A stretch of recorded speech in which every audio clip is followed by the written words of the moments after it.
ಎಲ್ಲ ರೈತರಿಗೆ ನಮಸ್ಕಾರ. ನನ್ನ ಹೆಸರು Sadat Naveed, field executive ಫ್ಲೋರಾಸ್ agro solution private limited. ನಾನು ಈ ದಿನ ಇಲ್ಲಿ ವಿಸಿಟ್ಗೆ ಬಂದಿದ್ದೀನಿ. ನೋಡಿ, ಹಲಸಿನ ಗಿಡ ಕೊಟ್ಟು ಇದು 8 ತಿಂಗಳು ಕಂಪ್ಲೀಟ್ ಆಗಿದೆ. ಇದು ಬಂದುಬಿಟ್ಟು ಲೊಕೇಶನ್ ಬಂದುಬಿಟ್ಟು ಅಗ್ರ.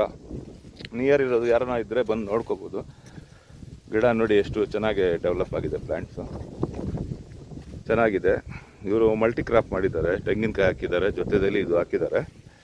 ಸ್ವಲ್ಪ ಎರಡೂ ಹಾಕಿದ್ರೆ ಸ್ವಲ್ಪ ಗ್ರೋ ಲೇಟ್ ಆಗ್ತಾಯಿದೆ. ಅದಕ್ಕೋಸ್ಕರ ಇವಾಗ ನಾವು ತೆಂಗಿನಕಾಯಿಗೆ ಸಜೆಸ್ಟ್ ಮಾಡ್ತಾ ಇಲ್ಲ ಮಲ್ಟಿ ಕ್ರಾಪ್. ಪಪ್ಪಾಯಾಗ ಓಕೆ ಇದೆ. ಆಮೇಲೆ ಚಿಲ್ಲಿ ಹಾಕ್ಕೊಳ್ಳಿ, ಫ್ಲವರ್ಸ್ ಏನಾದ್ರು ಹಾಕ್ಕೊಳ್ಳಿ, ರಾಗಿ ಹಾಕ್ಕೊಳ್ಳಿ, ಅದಕ್ಕೆಲ್ಲ ಓಕೆ. ಏನಾಗ್ತದೆ ಅಂದರೆ ನಿಮ್ಮ ಟೈಮ್ ವೇಸ್ಟ್ ಆಗ್ತದೆ ಮಲ್ಟಿ ಕ್ರಾಪಲ್ಲಿ. ಅದಕ್ಕೋಸ್ಕರ ನಾವು ಈ ಸಲ ತೆಂಗಿನಕಾಯಿ ಜೊತೆಯಲ್ಲಿ ಕೊಡ್ತಾ ಇಲ್ಲ. ಬಾರ್ಡರ್ಗೆ ಹಾಕ್ಕೋಬೋದು ನೀವು. ನೋಡಿ ಎಷ್ಟು ಚೆನ್ನಾಗಿದೆ. ಇದೆಲ್ಲ ಅಂದರೆ ಮಾಲೂರು, ಟೇಕಲ್ಲಿಂದ ಮಾಲೂರು ರೋಡು ಅಗ್ರ ಅಂತೇಳ್ಬಿಟ್ಟು ಅದಕ್ಕೆ ಫ್ಯಾಕ್ಟ್ರಿ ಇದೆ, ಅಲ್ಲಿರೋ ಜಾಗ ಇದು. ನಿಮಗಿನ್ನೂ ಹೆಚ್ಚಿನ ಮಾಹಿತಿ ಬೇಕಂದರೆ ನನ್ನ ಹೆಸರು ಸಾದತ್ ನವೀದ್. ನನ್ನ ಫೋನ್ ನಂಬರ್ ಬಂದುಬಿಟ್ಟು 9448130986. ನನಗೆ ಸಂಪರ್ಕಿಸಿ, ನಾನು ನಿಮಗೆ ಇನ್ನೂ ಡೀಟೇಲ್ಸ್ ಆಗಿ ನಾನು ಶೇರ್ ಮಾಡ್ತೀನಿ. ಧನ್ಯವಾದ.